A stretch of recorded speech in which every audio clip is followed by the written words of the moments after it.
Ninth class NCERT. Without actual calculating the cubes, find the value of first part -12 का cube plus 7 का cube plus 5 का cube. तीन नंबरों के cube का सम निकालना है और तीन नंबरों के क्यूब का सब जब सम निकालना हो और तीनों नंबरों का सम क्या हो, जीरो। और तीन नंबरों का सम जीरो जब ही आएगा जब एक नंबर नेगेटिव हो, दो नंबर क्या हो, पॉजिटिव, या दो नंबर नेगेटिव हो एक पॉजिटिव। ये फॉर्मूला जब ही लगेगा अगर तीनों नंबर पॉजिटिव हैं। एज एग्जांपल 4 का क्यूब प्लस 5 का क्यूब प्लस 6 का क्यूब, फिर ये फार्मूला नहीं लगेगा। और एज एग्जांपल दूसरा एग्जांपल अगर ये है -4 का क्यूब प्लस -5 का क्यूब प्लस -6 का क्यूब, फिर भी फार्मूला ये नहीं लगेगा क्योंकि तीन पॉजिटिव नंबरों का सम कभी जीरो नहीं हो सकता और तीन नेगेटिव नंबरों का सम भी कभी जीरो नहीं हो सकता। तीन नंबरों का सम जीरो जब ही होता है जब एक नंबर नेगेटिव हो, दो नंबर पॉजिटिव हो, या दो नंबर नेगेटिव हो और एक क्या हो, पॉजिटिव। अब यहाँ पे -12 तो नेगेटिव है, 7 भी पॉजिटिव है और 5 भी क्या है, पॉजिटिव। इसमें फार्मूला लग सकता है, तो इस फार्मूला लगेगा या नहीं लगेगा इसका चेक करने का क्या तरीका है।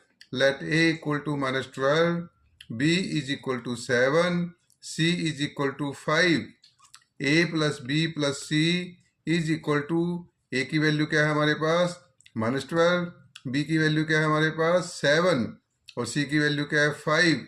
-12 प्लस 7 प्लस 5 12, 12 -12 इक्वल टू क्या आ गया, जीरो। अब ये फार्मूला लगेगा if A plus B plus C equal to zero then A cube plus B cube plus C cube is equal to 3abc, where a equal to -12, b equal to 7, c equal to 5।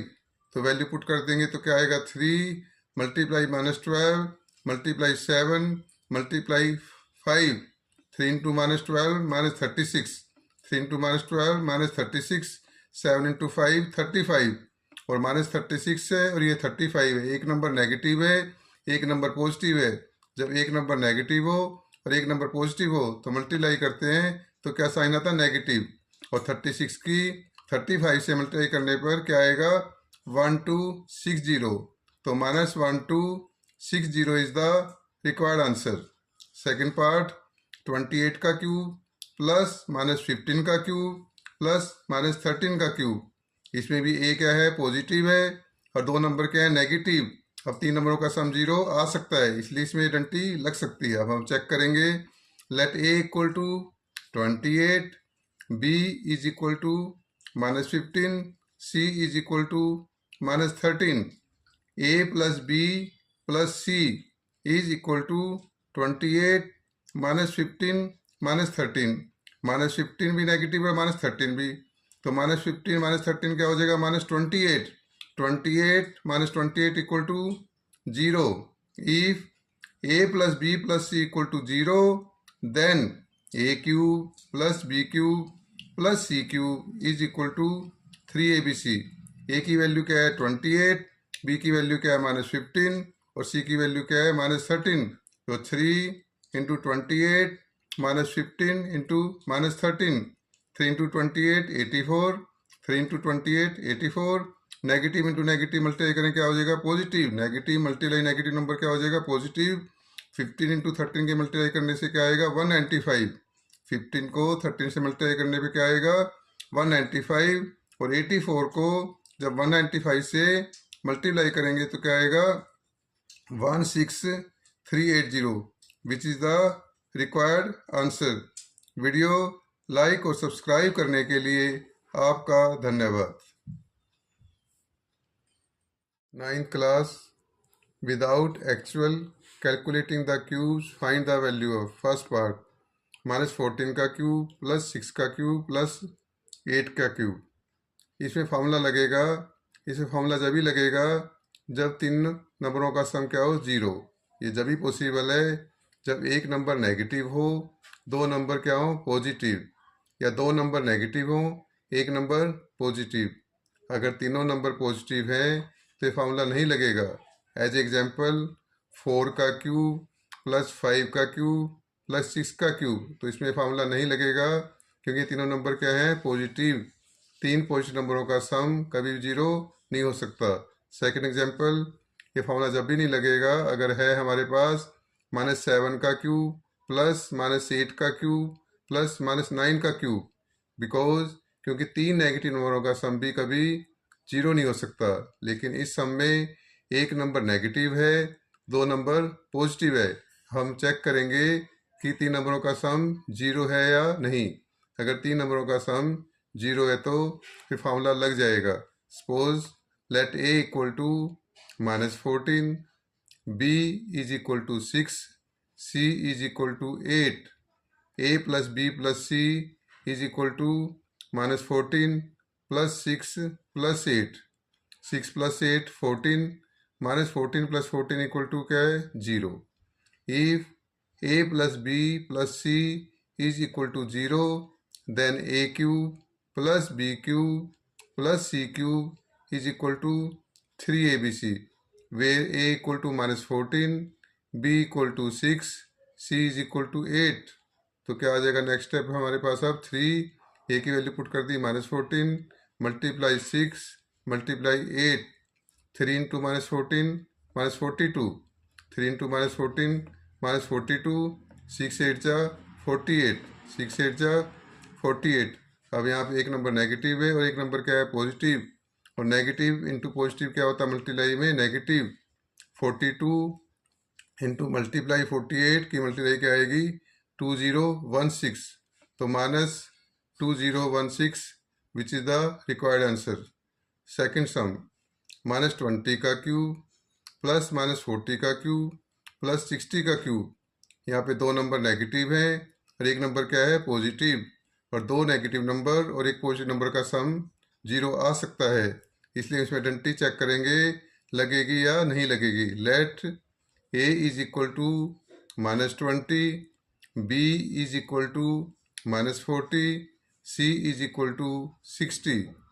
A plus B plus C is equal to -20 plus -40 plus 60, -20 -40 -60, -20 -40 -60, -60 plus 60 equal to 0। If a plus b plus c is equal to 0, then a cube plus b cube plus c cube is equal to 3abc, where a equal to -20, b equal to -40, c equal to 60। 3 same, -20 -40 क्या हो जाएगा, 800। Negative multiply negative क्या होता है, positive. 2 4 जा 8, 0 0, तो क्या आ जाएगा, -20 into -40 equal to 800, 60 is the same. और 3 8 जा 24, 24 6 जा 144, 3 8 जा 24, 24 6 जा 144, दो जीरो यहाँ पे और एक जीरो यहाँ पे, तो कितनी जीरो आ जाएंगी, 3 जीरो। तो रिक्वायर्ड आंसर क्या आ जाएगा, 1,44,000 which is the required answer. Video like और सब्सक्राइब करने के लिए आपका धन्यवाद।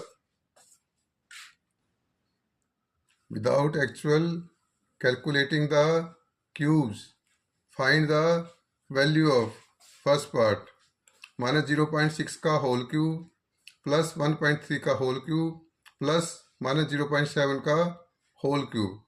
हमारे पास फार्मूला है, अगर तीन नंबरों के क्यूब का हमें सम निकालना हो और तीनों नंबरों का सम क्या हो, जीरो, तो फिर हमें फार्मूला लगा देते हैं।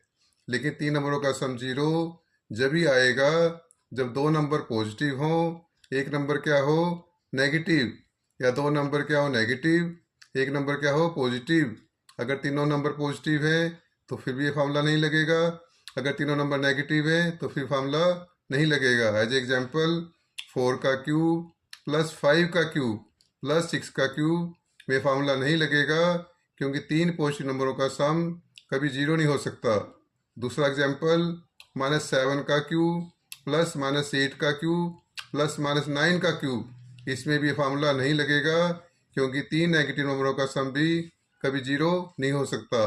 लेकिन इस सम में दो नंबर नेगेटिव हैं और एक नंबर क्या है पॉजिटिव। इस सम में दो नंबर नेगेटिव है और एक है पॉजिटिव। इसमें हम चेक करेंगे ए प्लस बी प्लस सी जीरो है या नहीं। अगर जीरो है तो फार्मूला लग जाएगा। फार्मूला चेक करने का तरीका है, let A equal to -0.6, B is equal to 1.3, C is equal to -0.7, A plus B plus C is equal to -0.6 plus 1.3 plus -0.7, A plus B plus C -0.6 plus 1.3 -0.7, -0.6 और -0.7 की की value क्या आएगी 1.3, -0.6 -0.7 is equal to -1.3 और -1.3 plus 1.3 is equal to 0।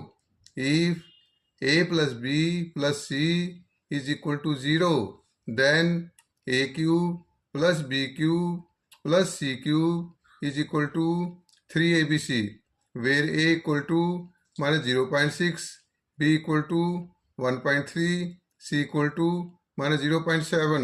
तो 3 multiply -0.6 multiply 1.3 multiply -0.7, यहाँ भी negative है और यहाँ भी नेगेटिव है।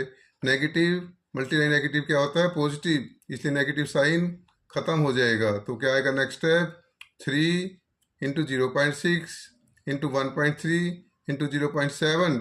पॉइंट से लगता हमें डर, पॉइंट से डर लगने से बचने के लिए पॉइंट को सबसे पहले हम क्या कर देंगे खत्म। 0.6 किसके इक्वल होता है 6/10। 0.6 की वैल्यू क्या होती है 6/10। 1.3 क्या होता है 13/10। 0.7 क्या होता है 7/10। अब डिनोमिनेटर में क्या है 10 इंटू 10 इंटू 10, 10 इंटू 10 100, 100 इंटू 10 1000। तो डिनोमिनेटर में तीनों 10 की मल्टीप्लाई क्या आ जाएगी 1000। न्यूमरेटर में 3 6 जा 18, 3 6 जा 18, 30 इंटू 7 91, 13 इंटू 7 91, 18 इंटू 91 क्या होता है 1638, 18 इंटू 91 क्या होता है 1638। Denominator same 1000। तो डिनोमिनेटर कितनी जीरो है 1 2 3, तो 3 का पॉइंट लग जाएगा।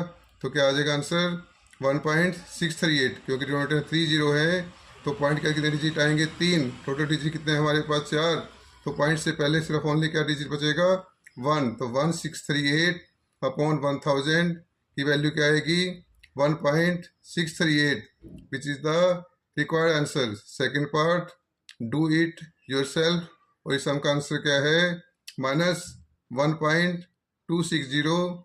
वीडियो लाइक और सब्सक्राइब करने के लिए आपका धन्यवाद। 9th class factorize x square minus Y square whole cube plus Y square minus Z square whole cube plus Z square minus X square whole cube whole upon X minus Y, Y minus Z, Z minus X. Denominator पहले से ही factorise है, denominator के पहले से ही factor बने हुए हैं। सिर्फ हमने फैक्टर किसके बनाने हैं न्यूमरेटर के। न्यूमरेटर में फैक्टर बनाते सोचते हैं कि ये डंटी लगेगी a माइनस बी का whole cube, a cube minus B cube minus 3ab multiply a minus B. अगर हम ये डंटी लगाएंगे इसे फैक्टर तो बन जाएंगे, लेकिन बहुत डिफ़िकल्ट होएगा। एक डंटी हमारे पास ये भी होती है, अगर a plus B plus C equal to क्या हो 0, तो then a cube plus B cube plus C cube equal to 3abc।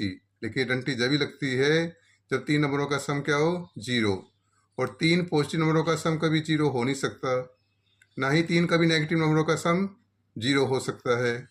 यहाँ पे X square minus Y square और Y square minus Z square और Z square minus X square, ये तीनों term ना तो पॉजिटिव है ना ही तीनों ये नेगेटिव है, इसलिए इन 3 टर्म का सम 0 हो भी सकता है और नहीं भी। हम चेक करेंगे, अगर इन 3 टर्म का सम 0 आ गया तो हमारे पास ये डंटी लग जाएगी a plus B plus C equal 0, then a cube plus B cube plus C cube equal to 3abc। लेकिन हमें इसे पहले चेक करना पड़ेगा। चेक कैसे करते हैं, सपोज कर लिया let a is equal to X square minus Y square, b is equal to Y square minus Z square, C is equal to Z square minus X square. A plus B plus C, A की value क्या है हमारे पास X square minus Y square, और B की value क्या है हमारे पास Y square minus Z square, और सी की वैल्यू क्या है हमारे पास Z square minus X square. X square is cancel, minus Y square is cancel, minus Z square plus Z square is cancel. तो A plus B plus C की value क्या आ जाएगी 0। X square minus Y square plus Y square minus Z square plus Z square minus X square is equal to 0। अगर A plus B plus C 0 आ गया, अब identity लग जाएगी। Then A Q plus B cube plus C cube is equal to 3abc, where A equal to X square minus Y square, B is equal to Y square minus Z square, C equal to Z square minus X square. तो numerator के क्या factor बन जाएंगे अब 3, ए की value क्या है हमारे पास X square minus Y square, multiply B की वैल्यू क्या है Y square minus Z square, और सी की वैल्यू क्या है Z square minus X square. तो न्यूमरेटर की वैल्यू क्या आ गई हमारे पास 3, और X square minus Y square के फिर फैक्टर बनते हैं, X square minus Y square के फिर फैक्टर बनते हैं, क्योंकि एविडेंटी होती है हमारे पास A square minus B square, A plus B multiply A minus B, where A equal to X B equal to Y. तो X square minus Y square के क्या फैक्टर बन जाएंगे X plus Y multiply X minus Y. Similarly Y square minus Z square के क्या factor बन जाएंगे Y plus Z Y minus Z. Similarly Z square minus X के क्या फैक्टर बन जाएंगे Z plus X Z minus x. ये numerator के फैक्टर आ गए, इसको हम फर्स्ट इक्वेशन का नाम दे देंगे। तो देयरफॉर ओरिजिनल क्वेश्चन क्या था हमारे पास, न्यूमरेटर में था एक्स के minus Y square whole cube plus Y square minus Z square whole cube plus Z square minus X square whole cube whole upon X minus Y minus Z minus X. Denominator तो पहले से ही factor था, numerator के हमने factor बना लिए, और first equation से न्यूमरेटर के फैक्टर ओरिजिनल इक्वेशन में हम पुट कर देंगे। तो क्या आ जाएगी फर्स्ट इक्वेशन से ओरिजिनल इक्वेशन के फैक्टर क्या आएंगे, न्यूमरेटर के फैक्टर आएंगे 3 X plus Y multiply X minus Y plus Z Y minus Z plus X Z minus X. Denominator के फैक्टर सेम लिख देंगे। फिर next step X minus Y cancel, X minus Y is cancel, Y minus Z is cancel, Y minus Z is cancel, Z minus X is cancel, Z minus X is cancel. तो हमारे पास अब क्या factor बचेंगे 3 बच जाएगा, x plus Y बच जाएगा, Y plus Z बच जाएगा, और जेड प्लस एक्स बच जाएगा, विच is the required answer. Video like और सब्सक्राइब करने के लिए आपका धन्यवाद।